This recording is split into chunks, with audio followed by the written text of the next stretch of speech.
Hello, my name is Andy and I am the Village Idiot. I'm armed with a car and a GoPro and an unhealthy amount of time on my hands. I'm using that time to attempt to visit every civil parish in England. You're watching the Gedling series. This is a small district to the east of Nottingham and it only has 12 of them. Mind you, it's got some belters. Let's take a look. Welcome back to Gedling, everybody. Now in this episode I intend on using a bit of public transport like I did in Sutton Bonington. The only thing is I've got to get to the bus stop and it's going to be quite a challenge. This is a long linear village and the stop I want to use is at the other end. It will take me back to this stop right here. Hopefully, if I make it in time. I've got about 50 minutes. Let's see if I can do it. Welcome to Woodborough.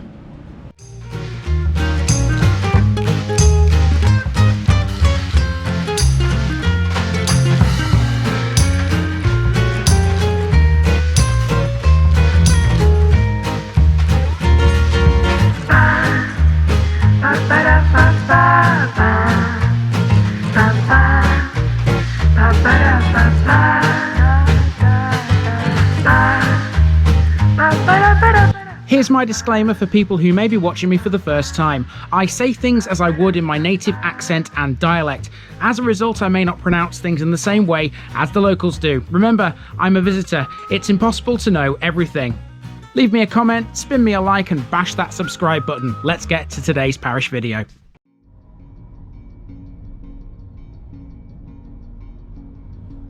Woodborough, Stronghold by a wood. Back into Gedling, this week we come to Woodborough, a long and winding village which sits just south of Calverton, north of Lambley and to the west of the A6097 Epperstone Bypass. Literally the fort in the wood or stronghold by a wood, Woodborough was another framework knitting village like its near neighbours and even has a claim to be the birthplace of William Lee, the inventor of the stocking frame. Some two-storey cottages with ground floor knitters' windows remain at the junction of Main Street and Shelt Hill, but most of that history is now long gone. The word wood occurs several times both in the village and around it. Such examples include the Woods Foundation Primary School on Lingwood Lane, but there's also Ploughman's Wood, Wood Barn Farm, Foxwood, and of course Woodborough itself, just in case there was any doubt you were in a valley full of trees. As you walk along the main street you find yourself at times under a canopy, which I'll admit was quite handy in this mid-June heatwave. In this episode, we'll be talking about Woodborough Hall and its history, as well as both pubs, the Four Bells and the Nag's Head. We'll also meet a huge stable block, a well-disguised Baptist church, the site of an old maypole, and even a garden centre too. There's a lot to cover in this one, so let's go.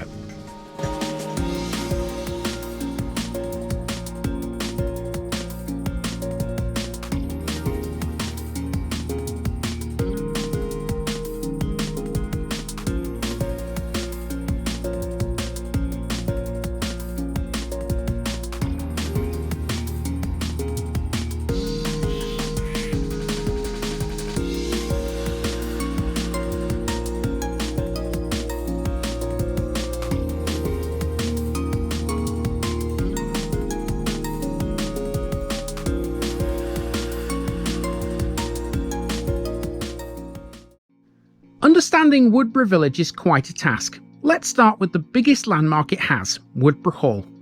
To do that, we need to take a journey through time, beginning way back in the 7th century. Back then, a fortress was built on the site of the current hall. At that time, the manor was owned by a Saxon thane called Ulchel. Woodborough had two other manors, and they too were owned by thanes, Auric and Aldine. After being dispossessed in the Norman conquest, Ulchel's manor was granted to the de Woodborough family until 1336, when it passed to Richard de Strelly. It remained in his family until 1622, when it came to Isabel Bold, whose grandson, Strelly Bold, sold the lands to George Laycock in 1640. In 1660, George's third son, Philip Laycock, a councillor at law and of the Inner Temple in London, pulled down whatever house was on the site at that time and built the hall that stands here today. The Laycocks would own the hall and its estate for well over 200 years, passing down through the generations via the Bainbridges and the Stories, the latter of whom would add its third floor. In 1842, John Ingle Werg bought the hall, only the second time it had been sold since the conquest, but this would spark a flurry of ownership changes. Just 10 years later, Mansfield Parkins would buy the hall after spending 9 years away from England exploring Abyssinia.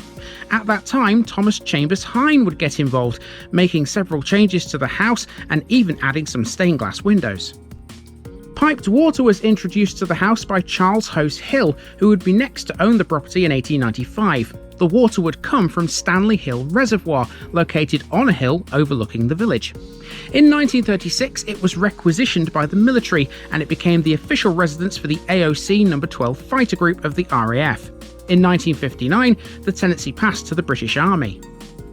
They would hold onto the hall until 2004, when it was taken over and turned into the hospitality venue it is today. Now lovingly restored and transformed back into the timelessly elegant country house it once was, Woodborough Hall welcomes visitors through its doors on a daily basis.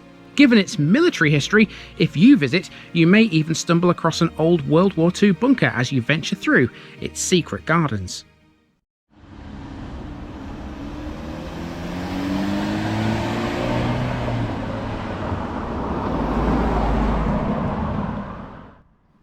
We begin our main walk at the western end of Woodborough's long and twisty main street, surrounded by a shady covering of trees.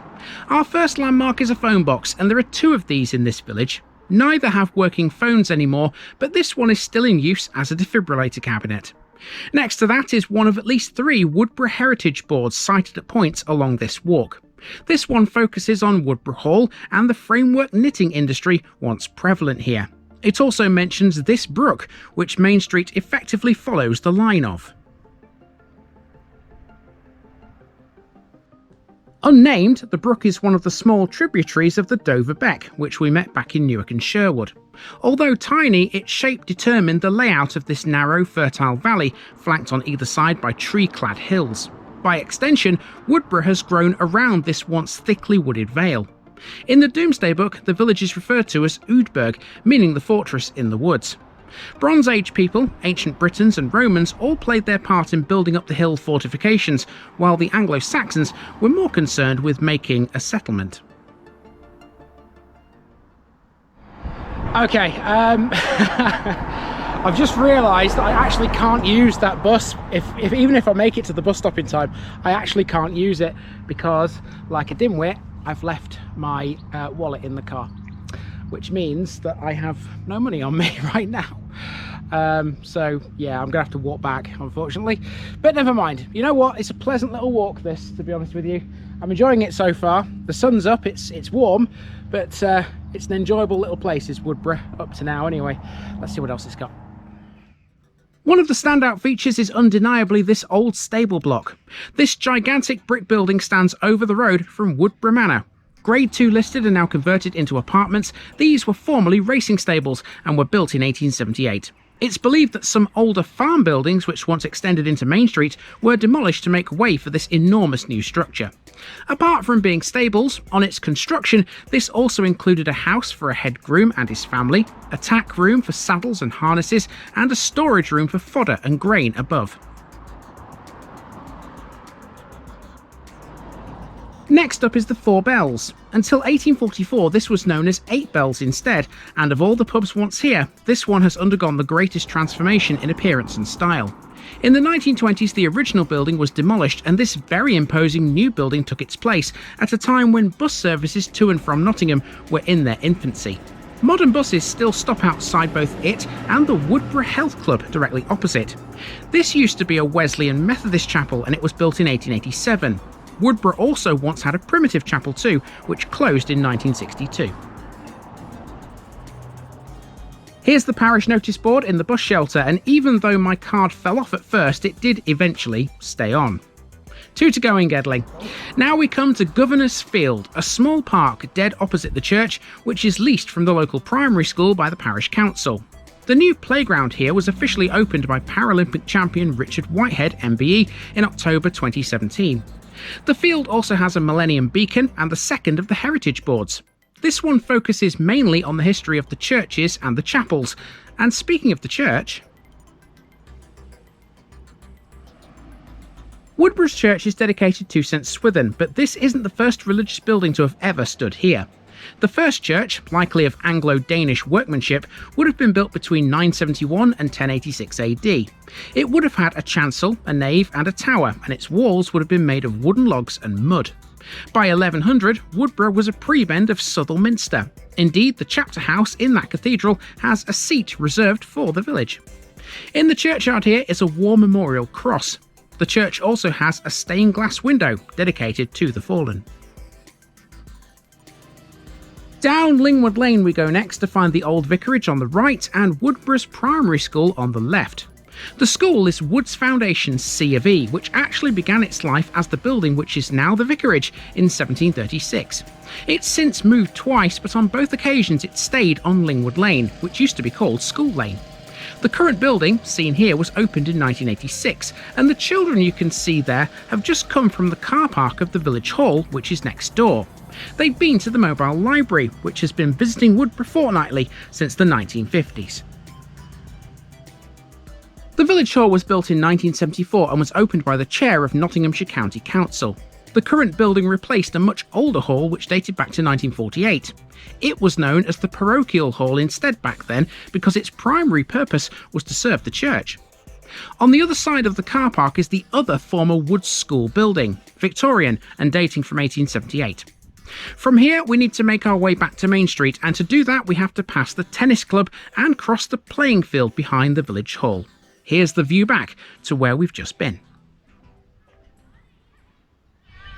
Okay, so this is obviously the area where all the village sports get played. I'm currently stood on the football pitch, and you can see behind me there's a cricket pitch too.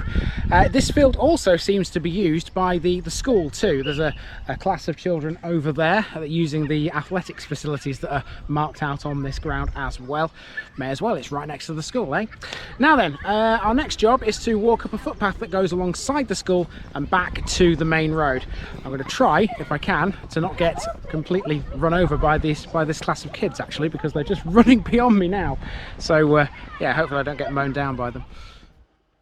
Now here's a collector's item for the allotment fans. This one belongs to Woodborough Preschool. That's got to be a first, has it not? It's part of a much larger patch though that's a bit more run-of-the-mill, so this area has something for everyone who likes to see these. You know who you are. The path through the allotments runs into Church Walk, a narrow set of cottages that used to be known as Pinchpenny Row.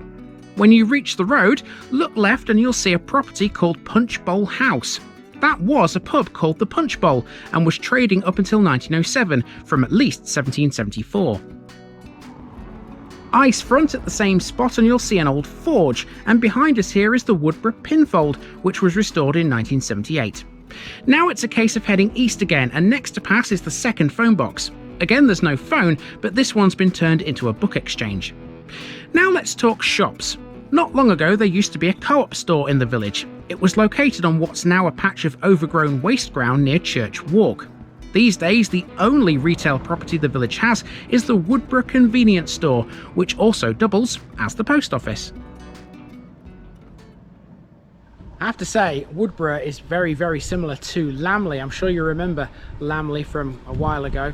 That was a linear village, wasn't it, with a few other bits and bobs. This is a bit more linear because there's not much coming off either side. But yeah, it's very similar to Lambley. It's the same kind of makeup, isn't it? Same kind of layout, if you like. Now, speaking of bits that are off to either side, we haven't really deviated from this main road, apart from to see the village hall and the school and the playing field. There's only one other deviation I want to make. There's a footpath here somewhere, not quite sure where it is. I'll find it in a moment. It'll take us into a residential estate, and we'll walk around that and see what that's all about. Pretty sure it's just going to be all housing, to be honest with you. And when we've finished with that, we'll come back to this main road, because our last job is to see another church, and that's pretty much Woodborough in a nutshell. This area has history you can't see. Buckland Drive is part of the Smalls Croft estate, which was built in the 1970s by Costains. It's named after a former reverend who published a book about Woodborough's history in 1896.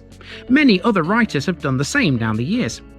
Until the 1990s, this estate had a maypole, but it now no longer stands. It was removed due to its rotting base, which became a danger to members of the public. There were never any plans to replace it, and so ever since, Smalls Croft has just been housing. And it's pretty nice housing too, I may add.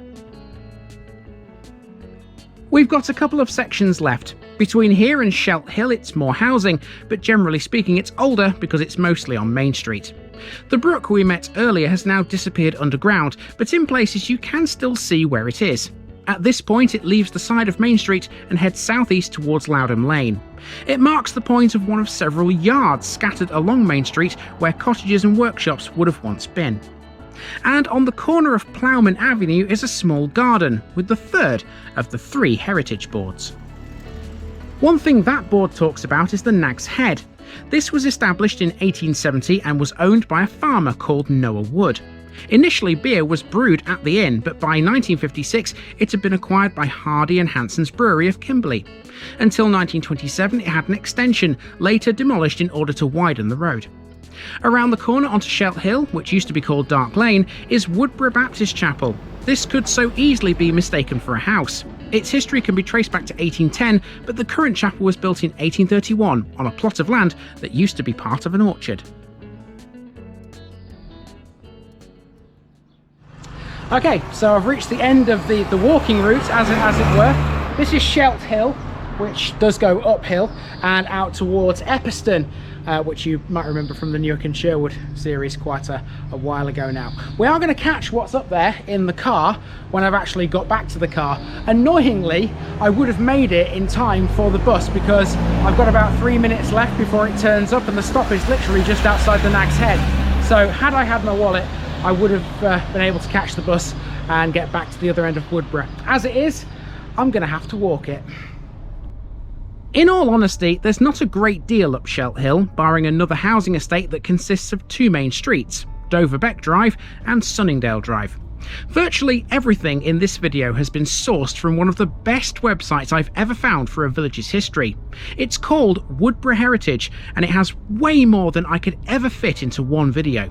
So, for that reason, and given this is all residential up here, here's a few more facts I couldn't fit in elsewhere. As well as the Punch Bowl, Woodborough had other pubs which now no longer exist. They were called the Bugle Horn, the Cock and Falcon, the New Inn, the Royal Oak and the Half Moon, the latter of which was on Pinchpenny Row. In addition to the churchyard, Woodborough has a separate cemetery on Row Lane, which has been open since 1879 and has over 1,000 burials. Perhaps the most famous resident the village ever had was called Billy. He was a pig and was owned by a former postmistress. And you can reach Lambley from here on public rights of way. The most popular is the Lapwing or Peewit Trail, which crosses the fields east of Lingwood Lane. To finish with, we have the Woodborough Green Garden Centre just off the Epperstone Bypass. This became part of the British Garden Centres family in 2022. Within the garden centre you'll find World of Water, which caters to the needs of fish keepers, and visitors can also refuel at the Gardener's Retreat restaurant, which has a carvery on selected days. And that'll do us for Woodborough, folks. There's way more to this place, but it's all in the links below. See you soon.